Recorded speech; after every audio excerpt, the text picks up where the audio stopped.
Hola, welcome to Fan for Spanish Materials. In today's video, we're going to talk about some words that are really important and they describe quantities.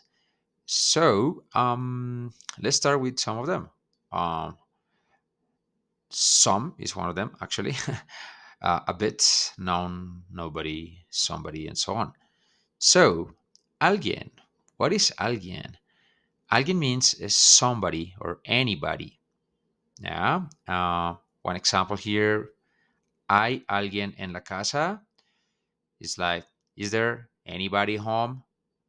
Hay alguien en la casa. Yeah. So alguien refers to a person. Okay. It's a person. It could be anybody. Yeah. It's just anybody or somebody. The opposite is going to be on the right. So the opposite would be nadie, nobody. Um, for the negatives here, we're going to have the negatives on the right side. Um, there is something very interesting, and is the double negative. So in Spanish, we don't say there is nobody. We say there isn't nobody. So it's funny, but that's the way we say it. So nadie means nobody, and if I want to say there is nobody, uh, I say no, like no. No hay, there isn't nadie en la casa, nobody at home. No, there isn't nobody at home. That's how we say it. No hay nadie. Double negative. Yeah. Uh, okay. Let's have a look at this at the next one. Algo. Algo is something. Yeah. Pretty much. Or also anything. Yeah. Something or anything. Um, uh, one question here. One example. ¿Quieres comer algo? It's like, do you want to eat something or do you want to eat anything? Yeah. Algo is a very versatile word. Um, no, uh, double negative again here. No quiero comer nada. So, nada, what is nada? Nada, it's going to be nothing. Yeah. And nada, it's the opposite of algo, something, nothing. So, if you want to say I don't want to eat anything, I don't want to eat something, so you're going to say yo no quiero comer nada. So no quiero comer nada. I don't want to eat nothing. I know it sounds weird. That's the way we say it. Yeah. Um just add this no, like I don't, like no quiero comer, and when you want to say I don't want to eat anything, so instead of anything, you're going to put nothing. No quiero comer nada. Yeah. No tengo nada. Yeah. Good. Let's go for the next one. Alguno or alguna or algún. Yeah. This here, it's pretty much any or some. And alguno,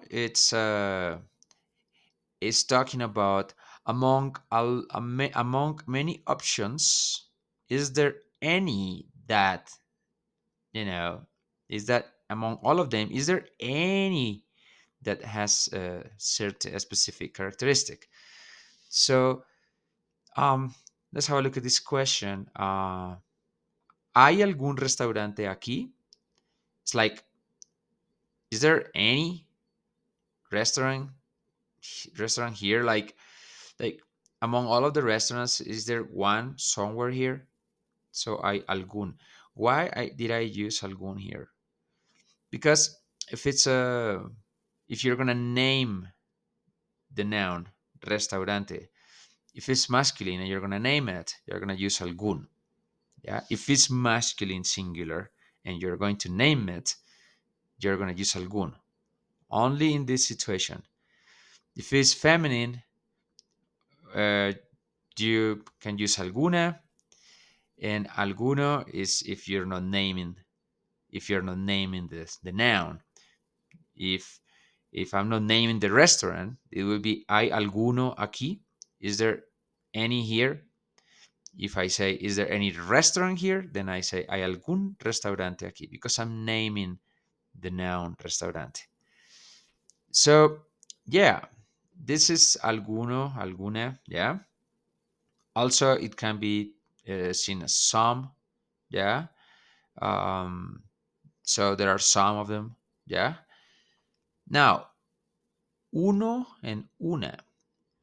Um, we already talked about una, right? It's pretty much the A. We talk about that, like a book. It's not talking about that there is a group and one of them. No, it's talking about any. So, whatever. I don't know if you have many of them and I want one with a specific uh, characteristics. It's just any. So, ¿tienes un libro de física?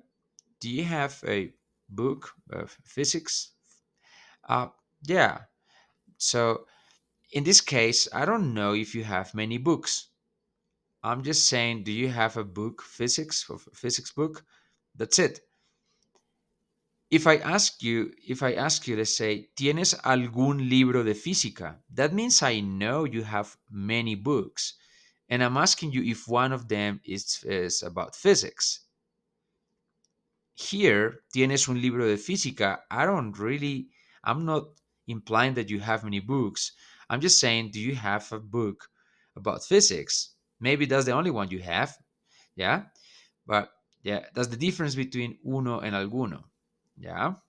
Um, the opposite of this would be none or no, ninguno, ninguna, or ningún. So the same thing happens here. If you are not naming the noun, you use ninguno, ninguna. If you name the noun and it's masculine singular, you put ningún. Yeah. So you can say no, no hay ninguno. No, there is none. Yeah. And there is a double negative here. There is a noun. Yeah. I'm gonna name the restaurant, so I'm gonna use ningún. No, no hay ningún restaurante because I'm naming the word restaurant. Otherwise, I will just simply use ninguno o ninguna. Like here, ¿tienes un libro de física? No, no tengo ninguno. I don't have any. Like no, none. Yeah, I don't have none. So this is this one is like the I would say this part is like the trickiest. These two here are the most difficult ones. So how to practice it? Well, we're gonna see this later, but pretty much just ask questions like, "Do you have any? Is there any?"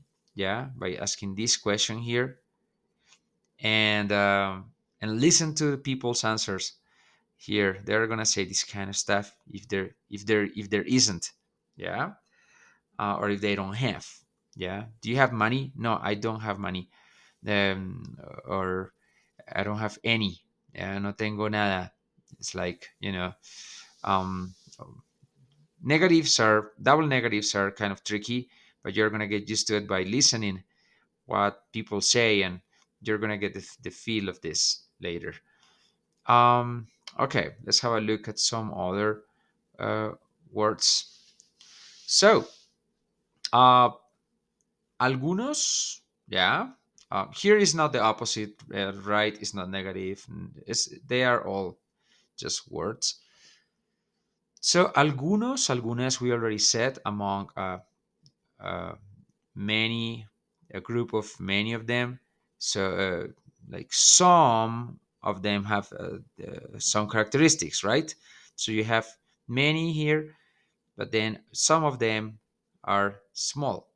So, algunas personas son tímidas. This is an example. Some people are shy. Like among all the people in the world, some of these people are shy. Um, unos again is just when it's any. It doesn't matter. It's just any. I'm not implying like among a big group, some of them. No, it's just any. Poco and un poco and pocos. That's a good one. So, poco, it's tengo poco dinero. So you can say tengo poco dinero, yeah. Or you can say tengo un poco de dinero. So when you say un poco, you have to use the word de. Un poco de dinero. Um, let's say hablar español. These two are nearly the same thing. Yeah. The problem is the difference is that here, um, but with poco and poca, you have a noun, and it can change. It could be poco if it's masculine, poca if it's feminine. Uh, but this one here is more versatile. Un poco de, uh, and you always have to put this de. Let's say I speak a bit of Spanish, or no, I can say yo hablo poco español, yeah, or yo hablo un poco de español. Yeah, you can use both. I would recommend to use maybe this one here because it's more versatile and you don't have to think about the gender. You just have to say un poco de. It's like a bit of. That's it. Um, so yeah, but don't forget to use the de, a bit of something. Now, pocos is a few. So pocas personas tienen dinero. Like a few people have a lot of money. Yeah. Pocas personas tienen mucho dinero. Sorry, forgot to say this one. Pocas personas, a few people have a lot of money. Tienen mucho dinero. So yeah, like you're mentioning like a few of them. Yeah. It could be masculine or feminine. Yeah. That's why you can see here pocas because persona is feminine. That's that, and that's why we use here pocas. Pocas personas tienen mucho dinero. Yeah. Um, yeah. So that's I recommend to use un poco de always, and also if you want to say a few, you're gonna use pocos, pocas. Yeah. Okay. These two terms here are also widely used. Bastante is like kind of a lot of or many. Yeah, yo tengo bastante dinero. I have a lot of money. Aquí hay bastantes problemas. Here there are many problems or lots of problems. So bastante is a versatile word you can use for like a lot, like a lot situation. Yeah. And varios means several. Like mi casa tiene varias habitaciones. My house has several rooms. So yeah, varios is several. So if you ever hear this word, you know what it means. Um, Also expresses variety, uh, but it's mostly used like as several, like so many. Yeah. So yeah, how to practice this? So it's pretty tricky to practice this because there are not specific situations where you have to use this. But uh, because we're talking about quantities, maybe maybe try to like just add to incorporate these words when you talk about quantities. So instead of saying I speak Spanish, you say I speak a bit of Spanish. Yeah. Uh, if you talk about I have friends, you can say I have some friends who live. I don't know. I have some friends uh, are, uh, or I have money. You can say I have a lot of money. Or uh, I have a little bit of money. Um, uh, use several. Uh, like it's not that there is one situation to use this. Um, Also, when you talk about is there anything or any, and you say no, there is not known or there is nothing. So you can, you have to just find the spot, find the gaps where you can use this and exploit it. So yeah, I hope you enjoyed this video. Thanks for watching and see you in the next one. Hasta luego. Bye.